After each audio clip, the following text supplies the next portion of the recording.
혹시 3호 정찰제라고 들어보셨습니까? 잘 기억이 안 납니다. 뭐 3년에 5년 뭐 이래가지고 주로 재벌 총수들에 대한 법원의 양형 기준들에 대해서 3호 정찰제다 이렇게 좀 이렇게 조롱 섞인 그런 조어들이 있습니다. 들어보셨습니까? 처음 듣습니다. 그러세요? 그럼 3년, 5년 이렇게 한다는 뜻인가요? 네. 보통 이제 1심에서 실형 때리거나 2심 가면 3년 징역에 집행유예 5년 그래서 다 풀어준다는 그래서 얘기죠. 3호, 예. 시중에는 꽤 널리 회자되고 있는 얘기인 거고 국민들 그 마음속에서는 그게 현실로 드러나는 경우가 워낙 많으니까 그게 하나의 관례처럼 적용되고 있다 이렇게 생각하고 있는 국민들이 많습니다. 저기 표를 보시면 아시겠지만 2000년도부터 재벌 총수에 대한 판결 내용들을 쭉 보면은요. 2000년 대한항공 조양호 회장 3호, 2003년 최태원 SK그룹 회장 3호, 2003년 손길승 SK그룹 회장 3호, 2006년 박용선, 2006년 박용만, 2007년 박용호 전부 다 3호입니다. 그리고 2008년 정몽구 현대차그룹 회장 3호, 2009년 이건희 그룹 회장 3호. 대체적으로 다 이렇게 3호예요. 이례적으로 실형을 받은 경우들도 있지만 가석방되었습니다. 그래서 얼마 전에 이재용 그 삼성그룹의 부회장 역시 5년 선고를 받았지만 항소심에서는 3호로 나갈 거다. 이런 게 세간에 약간 조롱 섞인 비아냥입니다. 어떻게 생각하십니까? 다양한 양형인자가 형사사건에서 작용을 합니다. 그런데 일반 국민들이 그와 같은 관념을 가지고 있다면 결코 바람직하지 않다고 생각합니다. 바람직하지 않은 것이고, 그리고 이렇게 판결들이 나오니까 각자의 사정은 다 있는 거겠지만 국민들이 법이 만인 앞에 공평하게 평등하게 적용되고 있다 이렇게 느끼지 않는 건 당연한 거 아니겠어요? 그럴 점도 있다고 생각합니다. 어떻게 바로잡으셔야 합니까? 일단은 뭐 제가 원론적이라고 할까요? 네. 일단은 각 형사 사건에 있어서 양형을 하는 그런 부분에 책임성, 네. 법관으로 책임성을 강조하겠습니다. 그리고 그 외에 실무적으로 그런 부분을 서로 토론하고 이야기할 수 있는 장을 자주 만들도록 하겠습니다. 제가 조금 억지를 부려볼까요? 올해 7월에 승객들이 현금으로 낸 버스 요금가인데 2,400원을 횡령한 버스 기사가 해고당했습니다. 해고가 정당하다는 항소심 판결 때문에 그랬어요. 또 말씀드려볼까요? 올해 1월에 분식집에 몰래 들어가서 라면 2개 끓여 먹고 2만 원 하고 라면 10개를 훔친 사람이 있었습니다. 세 번째 절도라는 이유로 3년 6개월 선고받았어요. 올해 1월 또 다른 한 사람은 슈퍼마켓에서 라면과 요구르트 등 5만 원가량의 물품을 훔쳤습니다. 이 사람은 법원에서 징역 8개월을 선고받았습니다. 4월 법원은 라면 4봉지 시가 16,000원 상당을 훔친 혐의로 기소된 사람에게 징역 10월의 실형을 선고했습니다. 어찌 보면 해석하기에 따라서는 한국판 장발장의 모습이기도 한데요. 옹호하는 거 아닙니다. 굶주린 사람들의 이런 행위에 대해서 엄중하게 처벌했습니다. 그게 2,400원이든 5만 원이든. 근데 수백억, 수십억을 배임하고 횡령한 분들한테 3호제 정찰제로 임하고 있지 않습니까? 이런 상황에서 대한민국 국민들이 지금까지 법원이 공평하게, 공정하게 국민들의 시각에서 판결하고 있다. 이렇게 느낄 수 있겠습니까? 예. 여러 가지 뭐 정상이라든지 정과라든지 아니면 특별법상의 법정형 때문에 여러 가지 있겠지만 어쨌든 그런 우려는 충분히 있을 수 있다고 생각합니다. 후보자께서 존경한다고 말씀하셨던 이미 뭐 고인이 되셨지만 작고한 고 한기택 판사는 그렇게 말씀하셨어요. 법관은 재판에 목숨을 걸어야 된다. 지금 후보자님을 포함해서 대한민국의 사법기관, 법원이 목숨 걸고 재판하고 있다고 생각합니까? 그런 부분에서는 부끄러운 점이 많다고 생각합니다. 우리법연구회나 국제인권법연구회가 이적단체입니까? 그렇게는 생각하지 않습니다. 아니면 불온단체입니까? 아마 그것도 아닙니다. 아, 그분들 만나는 게 무슨 제약이 있어야 되나요? 그런 건 아닙니다. 몇몇 의원님들 말씀 들어보면 그분들이 만나는 자체가 되게 불온시되고 있다, 범죄시되고 있다 이런 느낌들을 지울 수가 없어서 왜 그런지 저는 아직도 상식적으로 납득을 잘 못하겠습니다. 피해 숙청이다 이런 얘기를 들으면 어떠십니까, 기분이? 아, 정말 섬찟하기도 하고 정말 법관들 사회에서 만약 그런 말이 있다 그러면 많이 그게 충격스럽습니다. 저는 뭐 그런 단어가 주는 정치적 뉘앙스가 있다고 생각해요. 본질을 흐리는 것이고 또 우리 사회가 가장 아프게 생각하고 있는 이런 레드 컴플렉스 이런 부분을 자극해서 정적 공세의 한 방도로 쓰이는 거죠. 명백한 목적성이 있는 그런 단어인 거죠. 지금 21세기 대명천지에. 많이 씁쓸합니다. 이용훈 대법원장께서 취임하면서 가장 먼저 했던 일 중에 하나가 독상 문화, 밥 혼자 먹는 거 이런 거 좀 없애고 좀 돌아다니면서 판사들 의견들도 좀 많이 구하고 널리 의견들을 구하는 이런 일부터 시작을 했다고 해요. 물론 때로는 고독한 결단, 그리고 본인의 어떤 그 고뇌에 찬 결단, 밀실에서 결단 이런 부분들이 필요할 때가 있겠지요. 근데 거듭 말씀드리지만 시대가 좀 변한 것 같아요. 그런 고독한 결단과 어떤 뭐 고심 이런 부분들을 내면 깊숙이 하되 과연 시대는 어떻게 변해 나가고 있는 것인지, 국민들의 열망은 무엇인 건지, 사법정의는 무엇인 건지, 시장에서 만나는 시민들의 재판에 대한 생각은 무엇인 건지 이런 부분들을 널리 좀 경청할 수 있어야 되지 않겠습니까?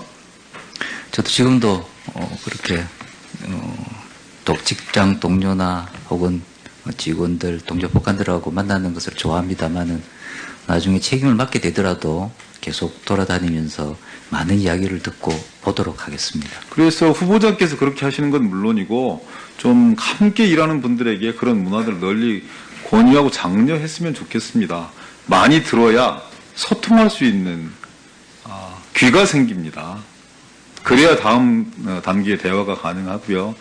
그 권해 편집자라는 책에 이런 얘기가 있어요. 업이 바뀐다는 것을 가장 늦게 아는 것은 그 업에 몸을 담고 있는 사람들이다. 그러니까 세상은 이미 봄이 되었는데 여전히 겨울 속에서 살고 있는 거죠. 전문가들이 가지고 있는 장점이 있습니다. 근데 그에 못지않게 전문가들이 가지고 있는 오류와 함정이 있어요. 그 전문가적 집단의 사고에 빠지게 되면 그 미시적인 생각 속에서 다른 전체의 세상이 어떻게 움직이지를 못하는 거죠. 저는 법원 역시 마찬가지라고 생각합니다. 자꾸 알을 깨고 세상 밖으로 나오려고 좀 노력해 주셨으면 좋겠다 이런 말씀드립니다. 네, 충분히 공감할 수 있는 이야기인 것 같습니다. 법조 3륜이라는 말 들어보셨죠? 네. 어떤 말입니까? 법원, 검찰, 변호사 이렇게 단체를 법조 3륜이라고 알고 있습니다. 이용훈 대법원장 같은 경우는 되게 그런 단어 자체가 갖는 뉘앙스 자체를 되게 싫어하시던데 후보자께서는 어떤 생각들을 가지고 있습니까? 한편으로 여러 가지 역사적인 연원 때문에 그런 말을 쉽게 쓰지만은 실제적으로 우리가 일을 함에 있어서 그런 법조 3륜이라는 용어가 과연 적절한지는 의문입니다. 저는 용어 자체도 대단히 적절하지 못하다는 생각이 들지만 그 속에 왜 국민들은 빠져 있는가 하는 생각을 지울 수가 없습니다. 3륜이라는 용어가 갖는 부적절성 못지않게 그게 그 용어가 갖는 배타적 속성. 법이 국민을 위해서 존재하는 거고 국민과 함께하는 것인데 왜 국민들은 빼놓는가? 그 신뢰를 한번 들어봐 드릴게요. 그 2015년 11월에 서울 서초구 강남대로에서 일어난 사건입니다. 강남경찰서 교통과 팀장이 교통 단속 중에 동료 경찰관한테 연락을 받아요. 모 파출소장 지인이 음주운전에 단속됐으니 알아봐라. 그래서 그 사람은 그 팀장은 동료 경찰의 부탁대로 운전자에 대해서 음주 측정을 하지 않고 진술받지 않고 그냥 보내줍니다. 나중에 사실이 적발이 됐어요. 직무유기 혐의로 2016년 1월에 기소됐습니다. 1심 재판부는 해당 경찰관에게 징역 3월, 집행유예 1년의 형을 선고했어요. 그러나 항소심에서는 법정형의도 없는 벌금 500만 원을 선고받았습니다. 후보께서 잘 아시겠지만 직무유기의 범죄는 형법에 따라서 징역형 처벌만 가능한 범죄잖아요. 그렇습니다. 근데 벌금형이 선고됐어요. 검찰도 이의 제기를 하지 않았습니다. 벌금형이 그대로 확정됐어요. 현행법을 완전히 무시하고 벌금형 받아낸 실력 있는 변호사는 부장판사 출신의 이른바 전권 변호사였습니다. 이걸 바로 잡으려면요, 아시겠지만 검찰총장이 대법원에 비상상고하는 수밖에 없어요. 작은 사건인 것 같지만 소위 말하는 법조 3년과 그리고 전관 예우 이런 부분들이 다 교묘하게 합쳐져 있는 되게 상징적인 사건이라고 생각합니다. 이런 부분들에 대해서 어떻게 생각하십니까? 개개의 사건에 관해서 말하지만 적어도 법정형이 없는 형을 선고했다는 것은 옳은 것이 아니라고 생각합니다. 그리고 우려하시는 그런 부분, 특히 아마 정관예우라든지 서로 뿌레 같은 이유로 법조 4년이라는 그런 의미에서 나오는 여러 부작용들은 반드시 시정돼야 되는 것으로 생각합니다. 더 이상 국민들 입에서 유전무죄, 무전유죄 혹은 유권무죄, 무권유죄 이런 얘기가 나오지 않는 그런 대법원, 그런 사법부가 되었으면 좋겠다 이런 말씀 드립니다. 예. 저도 소망합니다. 이상 마치겠습니다. 혹시 3호 정찰제라고 들어보셨습니까? 잘 기억이 안 납니다. 뭐 3년에 5년 뭐 이래가지고 주로 재벌 총수들에 대한 법원의 양형 기준들에 대해서 3호 정찰제다 이렇게 좀 이렇게 조롱 섞인 그런 조어들이 있습니다. 들어보셨습니까? 처음 듣습니다. 그러세요? 그럼 3년, 5년 이렇게 한다는 뜻인가요? 네. 보통 이제 1심에서 실형 때리거나 2심 가면 3년 징역에 집행유예 5년 그래서 다 풀어준다는 그래서 얘기죠. 예. 시중에는 꽤 널리 회자되고 있는 얘기인 거고 국민들 그 마음속에서는 그게 현실로 드러나는 경우가 워낙 많으니까 그게 하나의 관례처럼 적용되고 있다 이렇게 생각하고 있는 국민들이 많습니다. 저기 표를 보시면 아시겠지만 2000년도부터 재벌 총수에 대한 판결 내용들을 쭉 보면은요. 2000년 대한항공 조양호 회장 3호 판결하고 있다 이렇게 느낄 수 있겠습니까? 예.